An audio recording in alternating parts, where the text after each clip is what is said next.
Christopher Hitchens, where do you start? From a Marxist and international socialist at Oxford to one of the most outspoken supporters of President George Bush's war on Iraq, Hitchens has argued his various corners for 40 years now in The New Statesman, The Nation, The Atlantic, Vanity Fair, and in a series of books including No One Left to Lie To, which expressed in typical style Hitchens' contempt for Bill Clinton.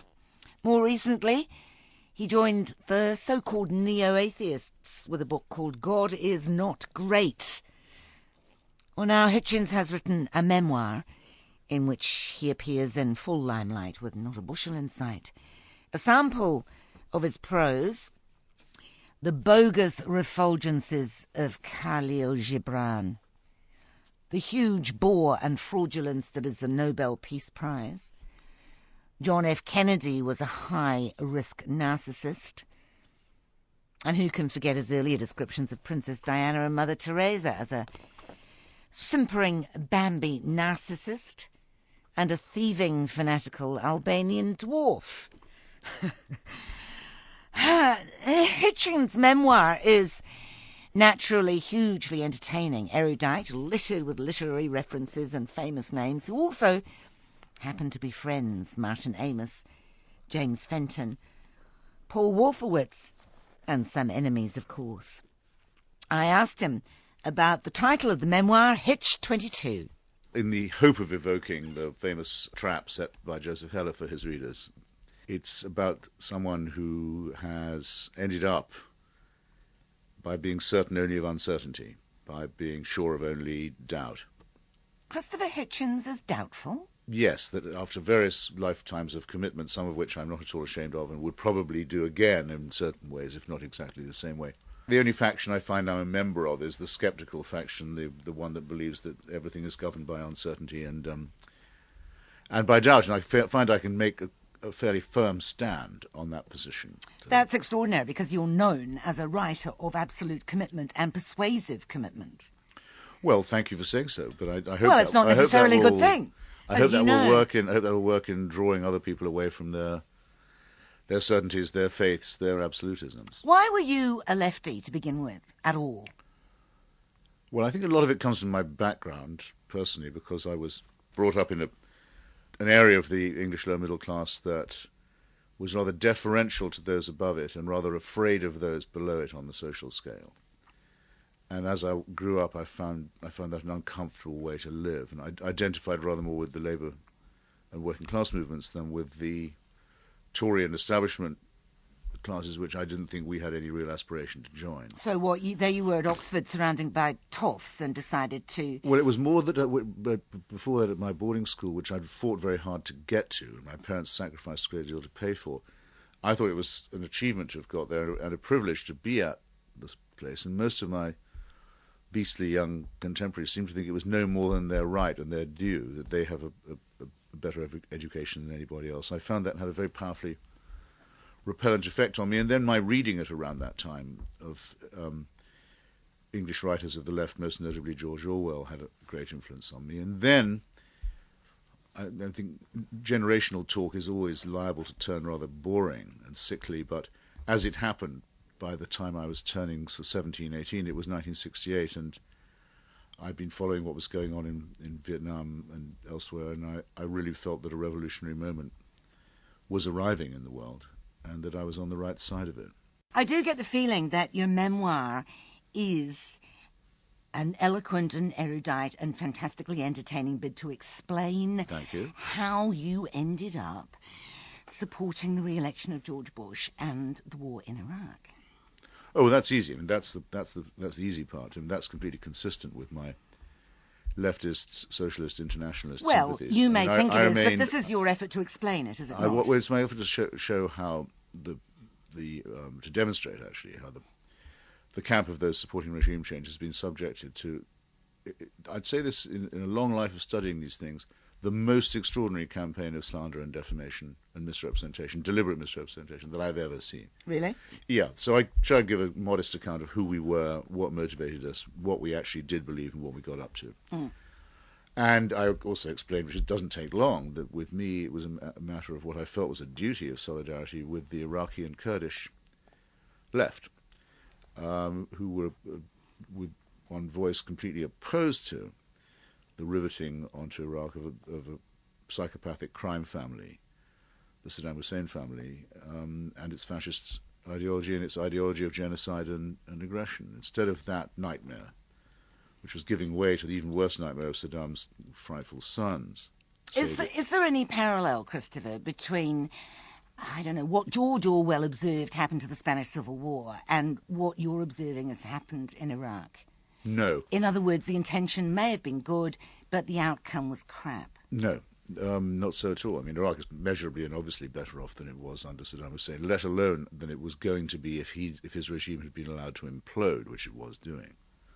There can't be any really two ways about that. I mean, the president of Iraq is someone who I describe in the book and have a photograph of myself within the book from way back in the early 90s, leader of a People's Army insurgency in northern Iraq. His party is the Iraqi corresponding party of the Socialist International. He's an elected president. Iraq has a written constitution, a federal system, a parliament, a Supreme Court, an electoral commission, all of this. I would say that's a measurable improvement over having the whole country the private property of a psycho-fascist and genocider who was in league half the time with the forces of Islamist reaction. But apparently most of the left would have preferred that situation to remain the way it was, where in that case I say, screw you, you're the ones who owe an explanation, not me. So you're the ones who had the explanation to do. Don't turn to me and say, why do you prefer an Iraqi democracy to an aggressive Iraqi fascism? For heaven's sake, who's got the task of justifying themselves in this argument? The way you explain it in the memoir is that the bombing in New York and in Washington, 9/11 was the pivotal point for you, is that right? Not with Iraq, no. No, but in terms of general political trajectory. I've been going to Iraq since the early 70s, since actually the time when Saddam Hussein was just preparing to seize power. And so I have a whole long chapter about what I learned from engagement with Iraq and how gradually my sympathies mutated and altered and in some cases reversed themselves. I hope it's of interest to read how my mind was working and how my experience guided me there. But if 9/11 hadn't happened, in other parts of the book, I do say that because, well, all of my life I've been deeply, passionately hostile to the nonsense of religion and to any attempt to import it into the public sphere. I mean, I think it's an awful delusion for a person to suffer from, but I don't mind if they can keep it to themselves. But if they try and impose it on others, that's the beginning of politics to me, is you have to oppose theocracy. And it's not a new thing at all. It's just very strong. And it was very much reinforced for me by two things, both of which I write about at length. One was the fatwa against Salman Rushdie, where the crucial date is Valentine's Day 1989. Theocratic despot offers money in his own name to suborn murder of a novelist who isn't an Iranian, living in London. I thought, well, you couldn't have a more frontal intrusion of religion into life than that. And even if Mr. Rushdie hadn't been a personal friend of mine, I know I would have felt the same way. So I write about what it's been like opposing that, and also what it's been like to be ratted on by the left on that too. To see so many of the left making excuses for Islamist bullying and censorship and sexual repression and all the rest of it. It's been a disgusting spectacle. You've mentioned George Orwell. Do you find yourself... No, you mentioned him, actually. All right. Huh. Actually, I correct myself. I apologise. I mentioned him first. Thank you. I didn't want to argue about the case. No. Do you ever ask yourself, what would Orwell do? I try not to, though sometimes the question comes up, say, someone like you might ask. And I usually say it's impossible to tell, because you can't play that game beyond the span of his lifetime, and he'd be more than 100 by now.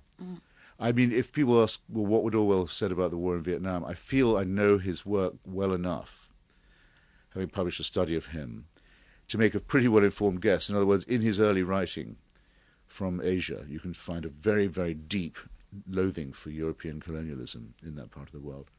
And in his late writing, post-war, from France, you can find he's sympathizing with the French leftists who are opposed to the restoration of the French Empire in Indochina. So he would have got the essential point that a lot of people missed, which was that the American adventure in Indochina was a continuation of, was an attempt to prolong the life of French colonialism. And I think it's a perfectly good inference to say from that knowledge that Orwell would have been opposed to it. But it's pointless to ask what he would have thought about Barack Obama or Saddam Hussein. As someone who has been spanked by Margaret Thatcher and who confessed to be secretly admiring of her. And desirous, too. And desirous, let's not go there. Is there a point at which left and right are meaningless? Well, I spent a lot of my life insisting that the thing remained a relevant distinction. Irrelevant. Yes, relevant. I mean that it did have meaning. There was the whole period in the 1950s and early 60s where eminent professors were writing books called The End of Ideology and talking about convergence and so forth. And to me, as a 68er, you might say, I thought that you could make a very clear distinction between what the left and socialist viewpoint was and what the various forms of right-wing and conservative position were. And I tried to keep it alive and tried to sharpen it as best I could. But I think I'd have to say now that it's become more or less meaningless. I mean, in the assumption that a lot of people, including yourself, make that to support the liberation of Iraq from fascism is a right-wing position, I think you do the Iraqi left an injustice, and you pay much more of a compliment to the right than it deserves. A great chunk of the American right, the isolationists around Pat Buchanan, the so-called realists around Henry Kissinger, were dead opposed to the operation of liberation of Iraq.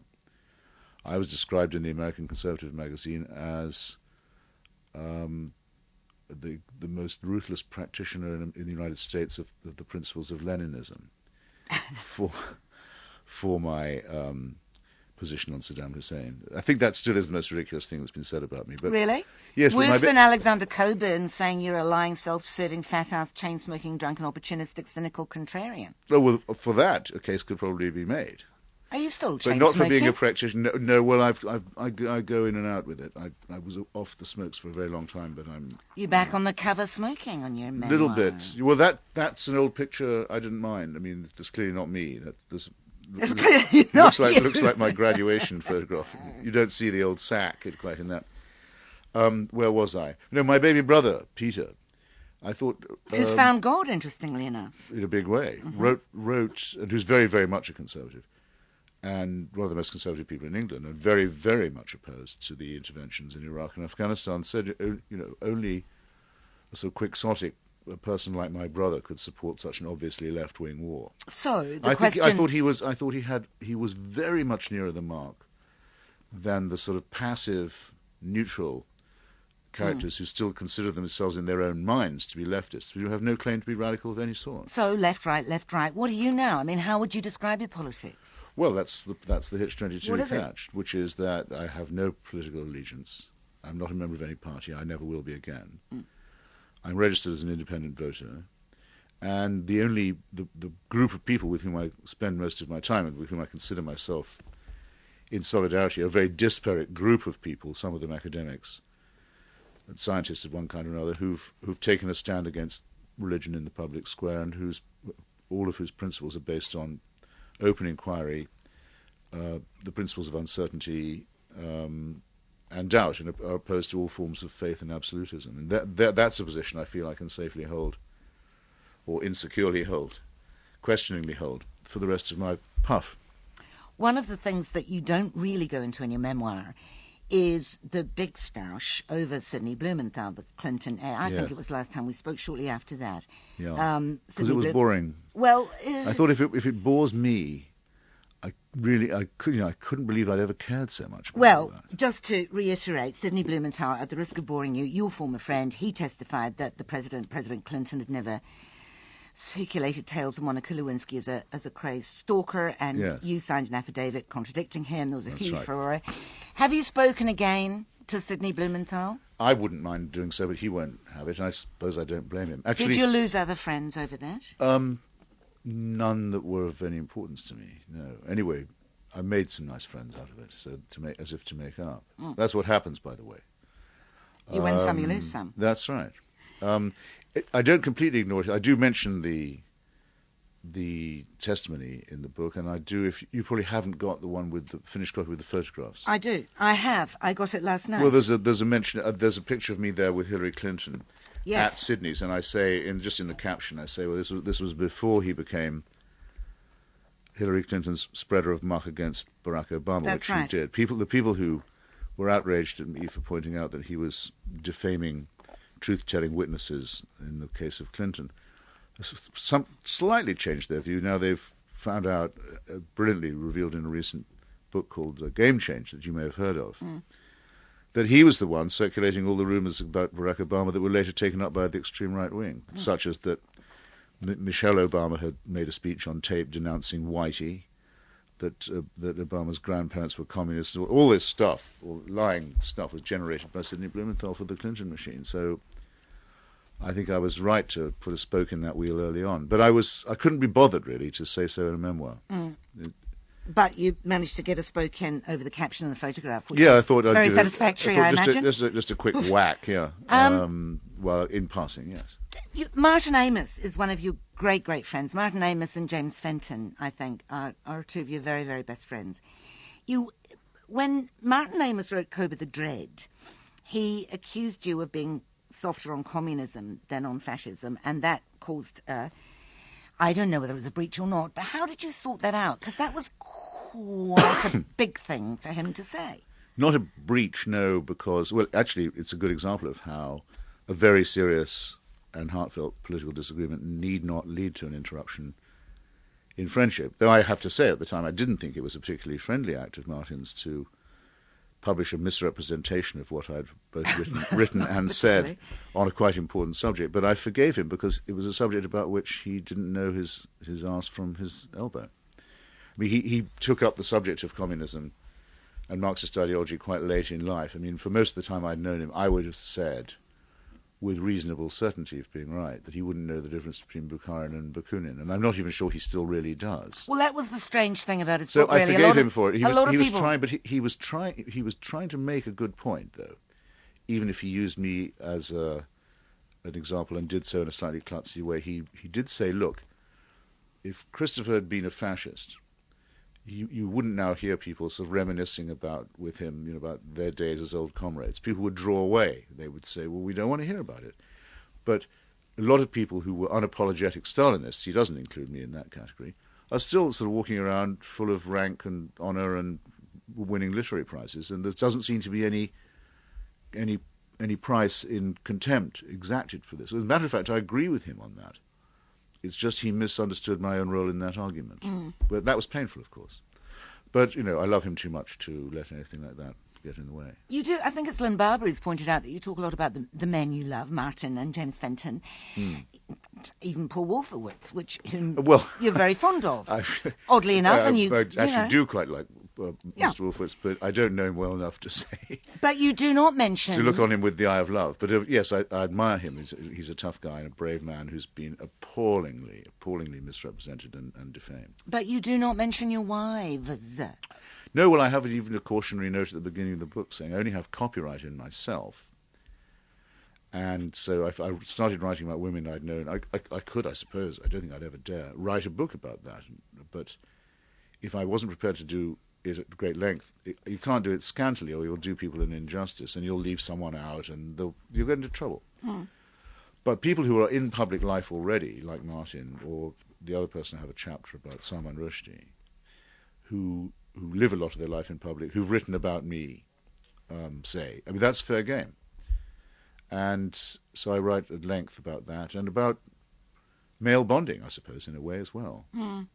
Have you ever lost all your mirth? You mean got the blues in the Prince of Denmark sense? No, I haven't. Do you have techniques to avoid it? Yes. What are they?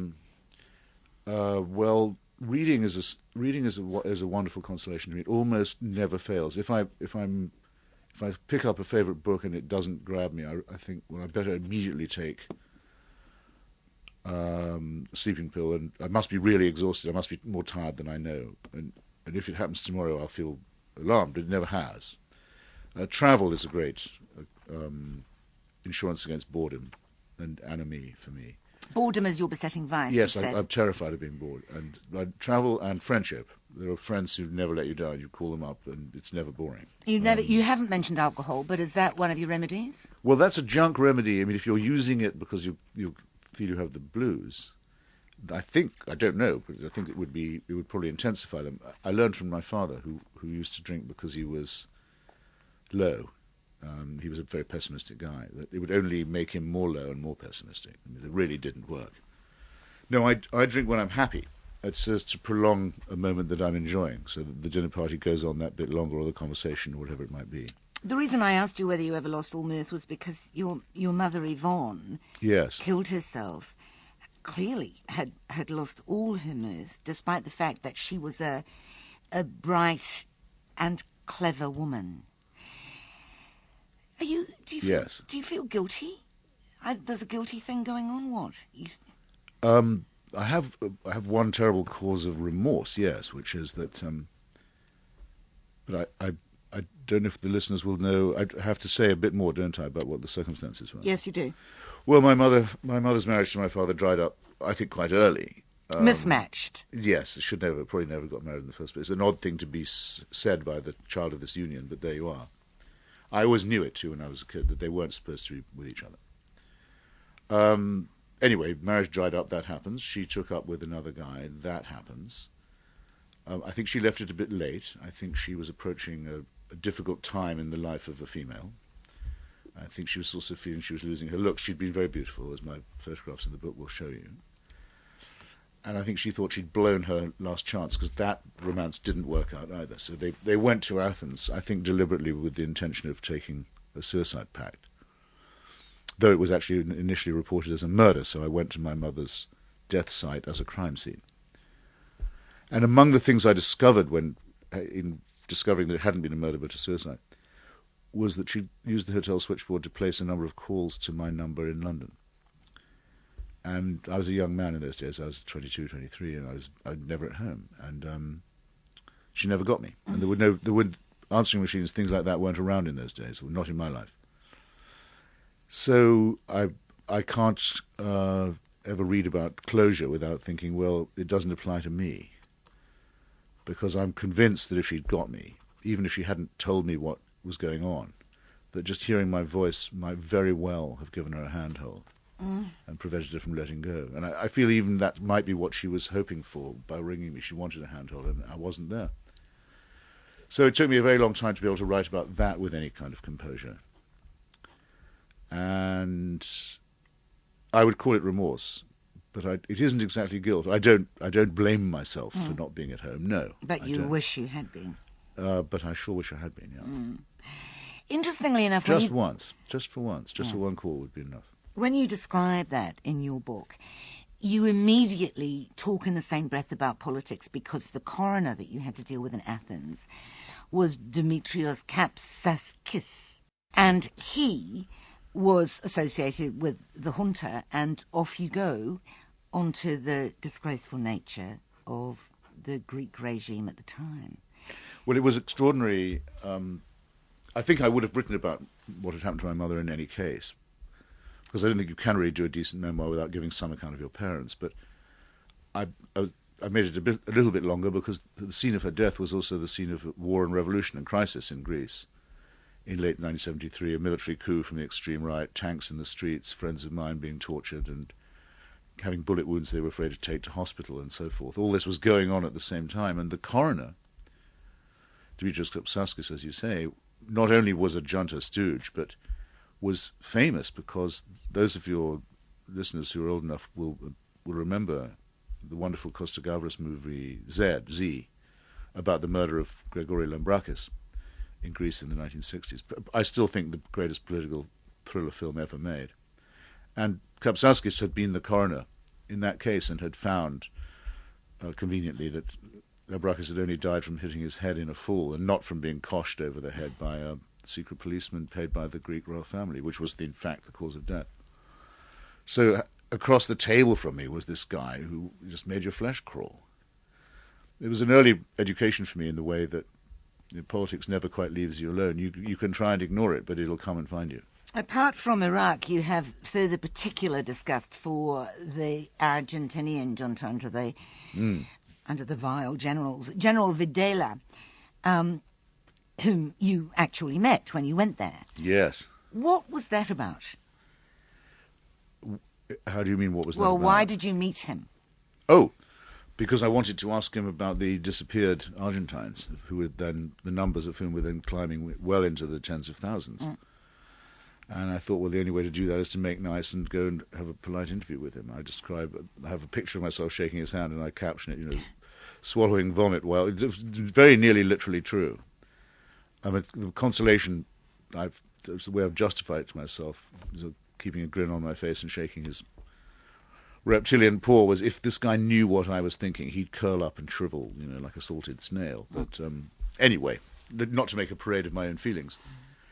In this, because I was there to do a job for the readers, I wanted to know what had happened to all these missing Argentines, and he gave me such an unbelievably stupid and nasty answer that I was able to do his government some damage in print. I wish I'd been able to do more. And the nasty answer was?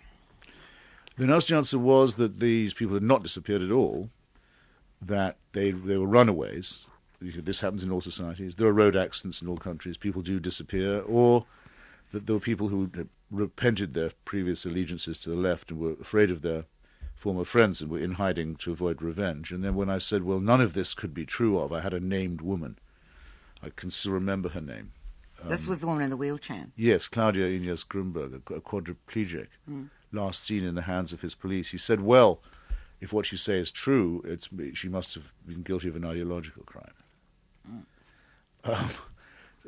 And I could see that the faces of some of the goons around him kind of congealing when he said this. He said it twice because he was such a dumb man, as well as such a cruel one. He didn't realize that was a huge admission. He was admitting more than he should have done, and they could tell that he had done this. And as a result, followed for a bit in Buenos Aires, which at that period I can tell you was a very uncomfortable feeling.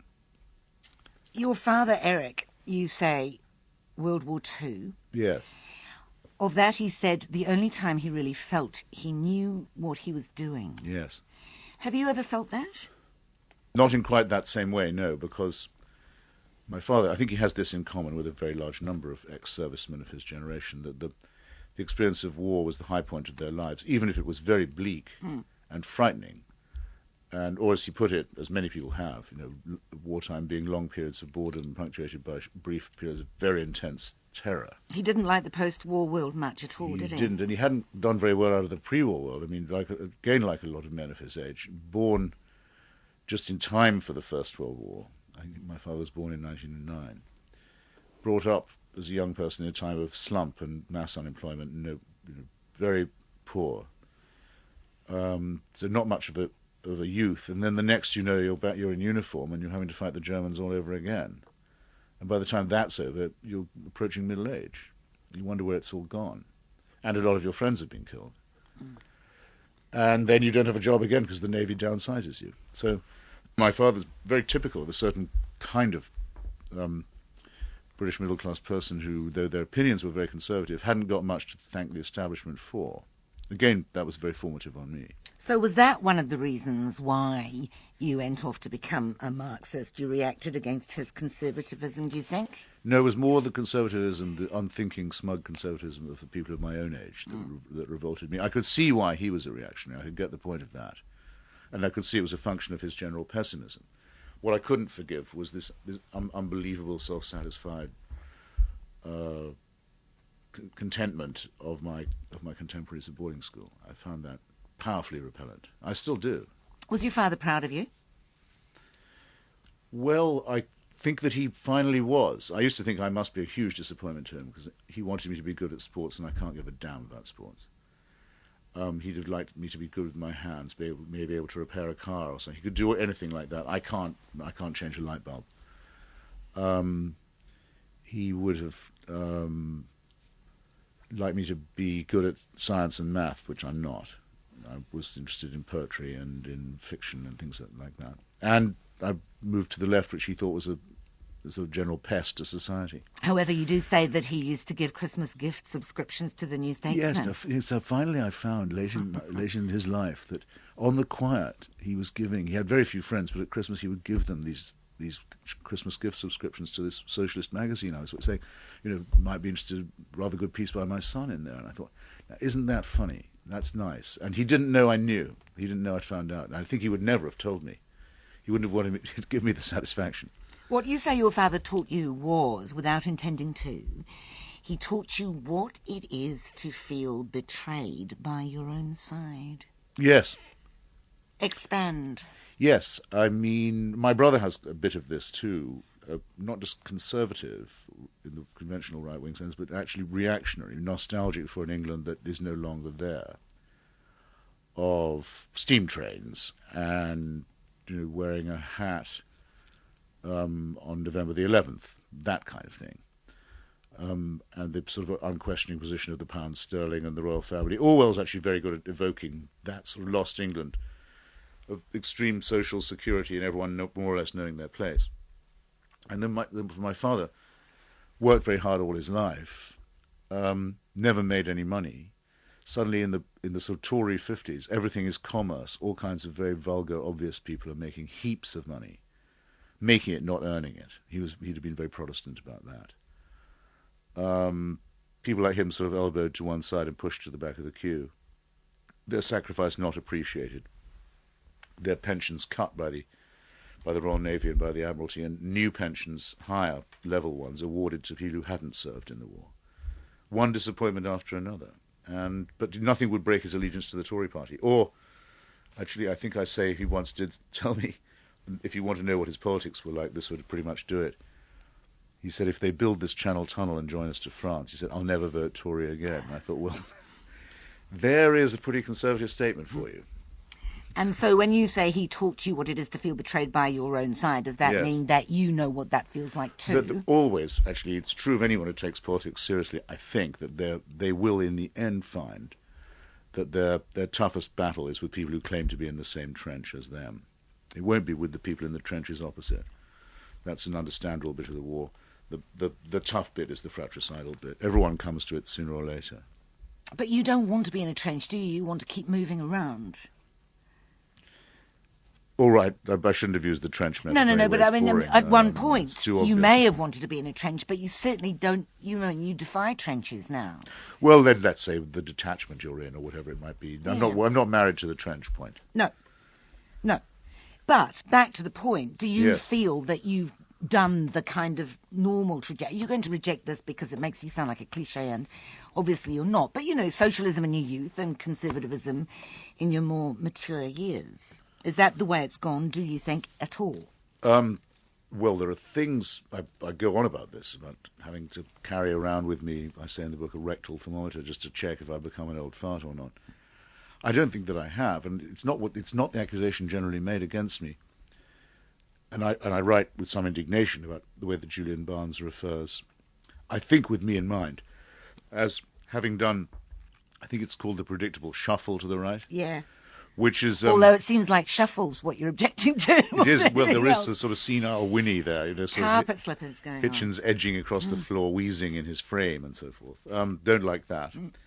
And I have a whack back at him saying, saying that intervention in the Balkans and in Iraq wasn't worth the life of a single human being. Well, whatever you want to say that position is, you can't say it's a radical one. That's a very conservative view. Indeed, it's a status quo view. So don't please deck it out in the heroic colours of the left or the socialist movement.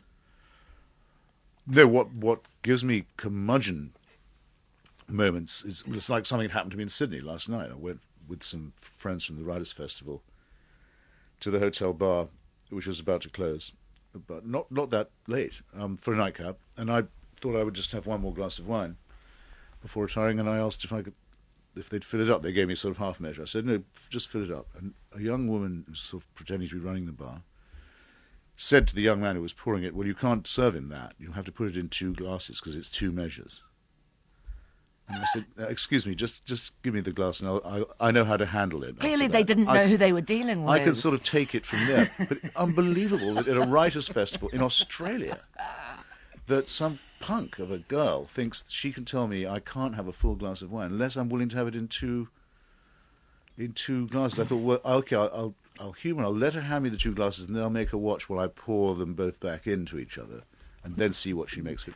In the end, I just said, "Excuse me, I can't waste any more time with this," and just grabbed the glass. And she tried to make a fuss, and well, I don't want to make too much of a story of it, but anyway. No, but in the next edition of the book, I you could add a thought separate chapter. Things like that happen a lot these days. People following the and rules. It tends to be people absolutely invoking the rules and completely unsmilingly, and really old enough to be my son or daughter. Yeah, that does make me feel a bit of a curmudgeon, I must say. But who's the radical one here and who's the conservative? Would you like to be young now? I was going to say young again, but would you like to be young now? I'd rather have been young when I was, if that's what you mean. Yeah, I know I'm acutely sensitive to this. So I have. Was it very heaven? I teach quite a few classes of young people on things like how to write or how to think about writing and so on. Many of them want to become journalists. I think, well, God, I admire your pluck in trying to start out in our industry now. Yeah. I really think that's pretty grim. We've left them a world of political correctness and safe sex. I'm surprised they don't tear us to shreds. When you say that in 1969 you were still at Oxford, your friend James Fenton told you were the second most famous person in Oxford. Yes. Why? Why had you become the second most famous person in Oxford? I'm accepting that it no doubt was true. Yeah, and it was one, as you can probably see, a very deflating thing to have said. It might not sound too bad. I thought it was awful. Well, Mike Rosen wasn't bad to come second to, was he? I hadn't even thought. No, it wasn't. Mike Rosen was certainly the most famous. I didn't even have to ask who the most famous was. I didn't even think anyone talked about or thought about who was the second. But James is oddly meticulous about things like that. So the first time he met me, he said, "By the way, you do know, don't you, that you're..." And what did you say? I think I may never have got over it, but I know what he meant. Yeah, because I've always been a reasonably good public speaker or rabble rouser or demagogue, whatever you want to call it, and and the Oxford Union was then one of the centres of the university, and it was a very, very political time, 68, 69, and I'd done quite a lot of things to draw attention to myself. So you'd have a reasonable expectation of knowing who I was if you were at the university. And when me by sight. Your mother fought very hard to get you into at least the upper middle classes. She was, as you discovered, Jewish. Yes. And she kept it secret. She did. I think, again, it's a conversation I was never able to have with her, and it's haunted me ever since. I really wish we had that, but if it wasn't for the coincidence of her mother outliving her and my father, so there was no further point in keeping the family secret, and our old Jewish granny, as we found her to be, broke the news to my brother and myself. But the motive has never been completely clear to me. I'm fairly sure I know. I think she and her mother had some low-level discrimination in the 30s. Some minor unpleasantness. I mean, England is not bad on this kind of thing, but a little bit, enough to be leery of it.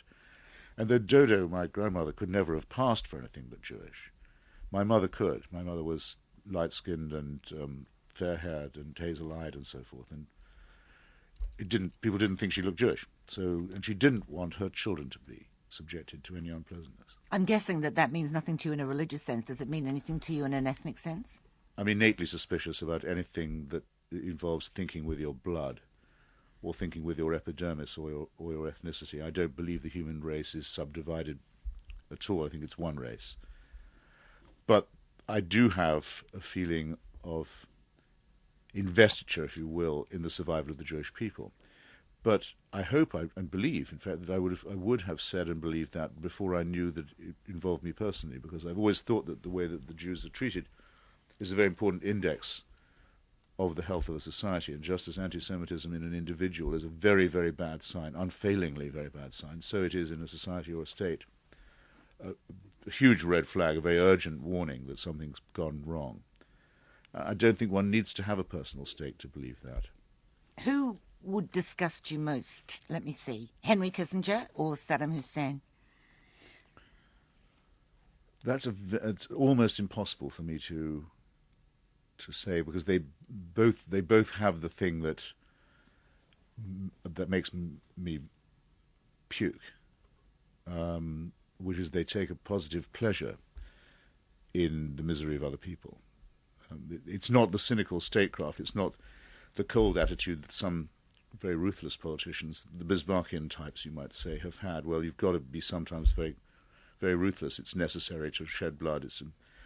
Sacrifices must be made, but you don't get the sense that they take any psychopathic delight in it. indeed, some cases these measures are necessary. With Saddam Hussein and Henry Kissinger, in the first place, everything they did was criminal and wrong, and wasn't even directed at the hope that good could come out of sacrifice and suffering. These are all criminal enterprises. And the second, a sadistic enjoyment was taken from the infliction of pain. So I've lived to see and helped to work for the removal, indeed the execution, which I was opposed to, of one of them. I'd find it pretty damn hard to sign a petition for clemency for Henry Kissinger, but I suppose my attitude to the death penalty is absolute. That would be a very strong test of it, though. If he dies in his bed, unpunished and unarrested, it will be an absolutely ineradicable stain on Western civilization. We will not ever be able to look the world in the eye untainted if that's allowed to happen. Christopher Hitchens, the inimitable